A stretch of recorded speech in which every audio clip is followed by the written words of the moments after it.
This is Greg Chandler from Esoteric, and you're listening to the Brutally Delicious podcast. One, two, three, four. The Brutally Delicious podcast. The Brutally Delicious podcast. The Brutally Delicious podcast. The Brutally Delicious podcast. Hey, how are you, my friend? I'm good, thanks. How are you? I'm well. Is it cold and rainy over there? Yes, as usual. That's so funny. I know we're just getting started here, and it's nice to meet you. But do you think that's why so many great doom metal bands come from, I don't know, that portion of England? I mean, you've got like My Dying Bride and Paradise Lost, and there's a Ahab, I think, is from over there. Ahab are German, but Okay. yeah, there are a lot of great British doom bands, and yeah, possibly to do with the weather. That's funny. It stays wet and cold for a long time. Is it like that most of the year? Pretty much, yeah. I mean, we have a slight reprieve in the summer. The summers can still be a bit wet, actually, but Right. generally we get not a bit of warmth for like 3 or 4 months between May, June, September. Gotcha. So let's talk about Esoteric anyway. That's why we're here, right? Yeah. So just doing some research, did you ever imagine you'd be making relevant music and releasing new stuff, what, you're 3 decades in or more? Not really, no. We didn't really have any kind of ideas of how things would go when we first started the band. We just started off by doing music we wanted to make, really.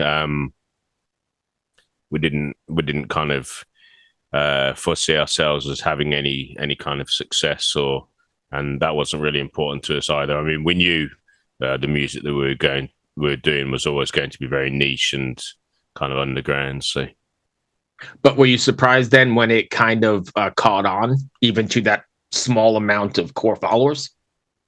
yeah, I think so. Yeah, because it was probably when we first started, the reaction to our music wasn't the best. You know, it wasn't particularly positive. There were some people that liked the fact we were doing something different, especially Right. for the time, because it was near the start of the extreme metal scene where everyone was trying to go faster and faster, and Right. we were kind of going in the opposite direction. So, So I'm not familiar with the early days of you guys. So you started with the heavier black metal-y stuff? no, we started with doom. Okay. And then kind of worked your way. Yeah.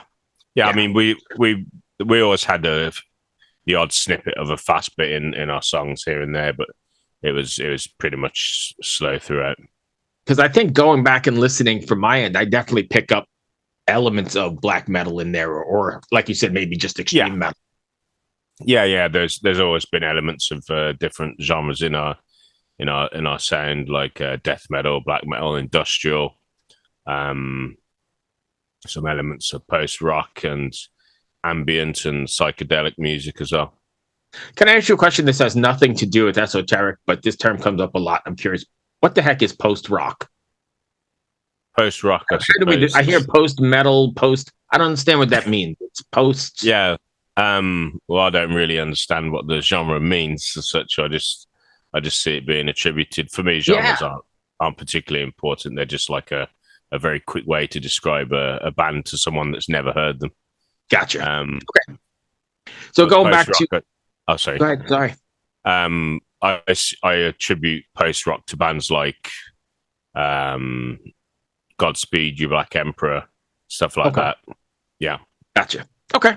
So let's get to Esoteric. Are you guys working on anything new? I mean, 2019 was Pyrrhic Existence, right? Yeah. Yeah, we are. We're working on new material at the moment in between shows.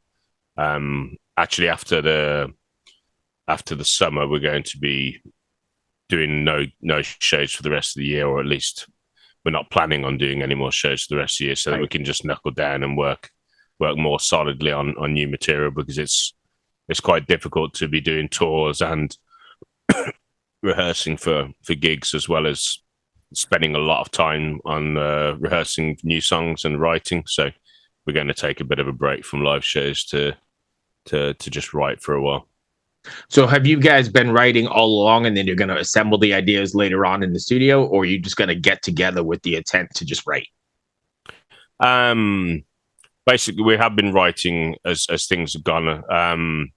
In terms of what's happened with the band since the last album, we actually had 2 long-term members leave after we released the last album. So we've taken quite a bit of time to find the right replacements, and had a bit of back and forth with that. We had one guy join and then leave again, and so writing has kind of gone one step forward, one step backwards almost for a while, and we've discarded some material that we had with past members and so on. So we're making some progress though, slowly. How difficult is it to find new, I guess, brothers or part of the family, right? Because that's essentially what you are if you're going to be hitting the road and lock them in the van. You're a sprinter. Yeah, it is quite hard to find suitable people, because you don't just need someone with technical ability and someone who understands the kind of thing that we do and the way that we use and integrate effects and sounds and ambience. That's quite challenging, because not a lot of bands do that kind of thing. So we had to find people that were very familiar with programming sounds and effects and so on. And but you also have to get along with them too, right? Yeah, exactly. Yeah, and that's actually probably the most important thing, because right. You're going to be in close quarters with people, and when you're all sleep deprived and stressed and right. You can have the most technical player in the world. If he's an asshole, it's not going to work. No, that's right. Yeah. Yeah. So you're going to have. Yeah. Are you going to have those new guys? They're going to be contributing to the writing, or you going to? Yeah, they already are. Yeah, they already are. So yeah, it's going well so far. We just need a bit of respite from tours and planning and so on for live shows, just to really focus 100% on new stuff and keep moving forward with that more quickly. So you guys are on you said, I've heard you say a couple times you're playing a lot of shows. You guys are pretty busy this spring? Yeah, we've got a US tour planned. We've got a show with Bellwitch in April in London. We've just done a show this weekend, just gone, was Celestial Darkness Festival in London, and we also have show planned with Ahab and Skepticism in June, and that's going to be a good show. We've arranged that with Paola from Funeral Mankind, and we've got a US tour coming up in May, finishing with Maryland Death Fest. Oh, that's great! I'm actually going to be there. Do you know what day you're playing? The 23rd. Okay, yeah, I'm actually going to be there. I think I have to skip the last day for my son's graduation, but I'm going to be there for sure. Okay, I'm about an hour from it. Yeah, absolutely. It's going to be a good show. And actually, you've got good company, right? My Dying Bride, we talked about them. They're there as well. Yeah, and I have been playing as well. And I think Grave Miasma, quite a lot of, the lineup's just absolutely stacked, isn't it? I mean, have you ever been? Amazing bands. No, unfortunately not. So this will be the first time for me.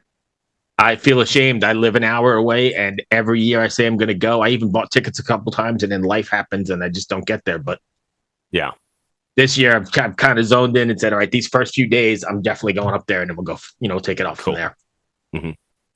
So how do you guys manage life and touring and everything all at the same time if you're playing this many shows?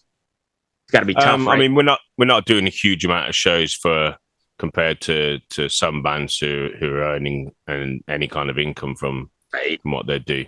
But we're doing pretty much as many as we can do with the holidays that we can spare. You mean you're not millionaires from the road? No, more likely to be destitute than millionaires, that's for sure. Right. I mean, the whole music business has changed, right? I mean, not only I see people canceling tours because of, petrol prices or diesel prices or whatever, but they're canceling tours because promoters have their hands in the merch, and there's all kinds of stuff going on, and it makes it. And then you guys have Brexit too, right? If you leave. Yeah, we do. Yeah, that doesn't really make any difference to us coming to the US, to be honest. Oh, okay, just in Europe. Yeah, just Europe, really. But it's not too. The pandemic kind of masked the transition, but yeah, there's more bureaucracy involved in touring in Europe now compared to more money. and more money, of course. But it's the same wherever you go. For example, coming to the US, um, we have to hire agents for to deal with the tax implications and so on. And it's difficult wherever you go, to be honest. Right. And then once you're here, you're set forward, right? You just go and then go back, no issues. You just got to get your work. It should permit. be. Yeah, I mean, we've applied for visas, and we should be getting those very soon. And we've basically ticked all the boxes that we need to tick. So what does it make you feel like then when you're up on stage and playing an esoteric song, even some of your biggest hits, right? Or some of your older ones, like I think the Pernicious Enigma. What does it make you feel like when that comes to live in front of an audience and they get it? Like the way you decided to write it, or the way you anticipated it when it was written? It's just a really good feeling, to be honest, to play live, to kind of have a connection with the audience and to see that they're into it. And obviously we're a slow band, so it's not the most kind of like chaotic performance, but we do tend to use visuals where possible. We have like graphics displays and stuff to accompany the show, and we just try to put everything into the music, create a good atmosphere, and pour the emotion out. Do you feel like you have to work harder than a high energy, I don't know, say death metal band or even a rock and roll band, because the crowd is not that active and there's not that many swirling pits or anything like that? Or not really? Not really, no. I mean, it's just a different kettle of fish, really. It's hard to compare, really. We don't expect people to be. We get the odd mosh pit on some of the more up tempo bits, but it's pretty rare and not expected at all. Right. No, I get that, but it's not hard engaging with the people because it's a different sort of energy level. I don't think so, no, because for us, I mean, we're there to play. We enjoy playing. The music means a lot to us, so we can put our souls and our hearts into the performance, and hopefully we get some reciprocation from the audience. Yeah. And I know you said that shoot, I just lost my train of thought. I was one step ahead of you and I just forgot what I was going to say. No problem. Oh man, I'm going to have to go back and edit. It was a good one too. I don't even know. So what's next for you guys? You guys got, if I think about it, it'll pop in my head again. But so you guys got some shows coming up locally, and then you're heading over to the States in May, which is right around the corner. Yeah. I mean, it's only 2 months away now. So we have a show next month in London with Bellwitch, supporting Bellwitch and Null. That's a good one. They're an unbelievable band. And then we're in the States from May the 10th. First show in Minneapolis, Chicago, then 4 shows in Canada, then back to Portland, and carry on through the East Coast until we get to MDF, and that's the last show of the tour. Nice. And I did remember what I was going to say. So when you're writing, I know you said you spend a lot of time with visuals. When you're writing, are you writing like with those visuals in mind already, or do those get adapted to the songs afterwards? Does that make sense? They get adapted to the songs afterwards. So the visual kind of thing that we do use for live is generally like artwork of from different albums, or artwork that we've had produced or we've produced over the years that's kind of like created into a graphic video. Okay. Excuse me. Sorry. That's going to bring me to the end of my questions. Did I miss anything you want to cover? No, I don't think so. If fans want to find you guys, can you give us your socials and all that kind of stuff? Yep, it's just Esoteric UK on Facebook. I think the same for Instagram. We do have an Instagram and Facebook. We're not the best at social media, I have to be honest. Too hard. Yeah. But they exist, and we do try and keep on top of it.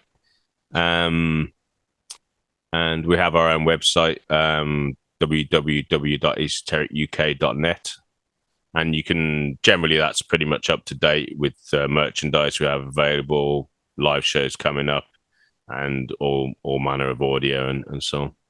Awesome. So get out and see a show if you're hearing this. Yeah, please. Yeah. That'd be great. Excellent. I appreciate you taking the time. I'm sorry I lost my brain there for a second. I just No problem. I'm trying to think ahead, and I just went out.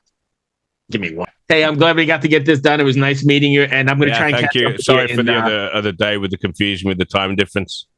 Dude, it's all good. We got it done, and I'll try and catch you in Maryland. Yeah, okay. It'd be good to meet you. Thank you very much for your support. Thanks, mate. safe travels. Bye. Thank you. Cheers.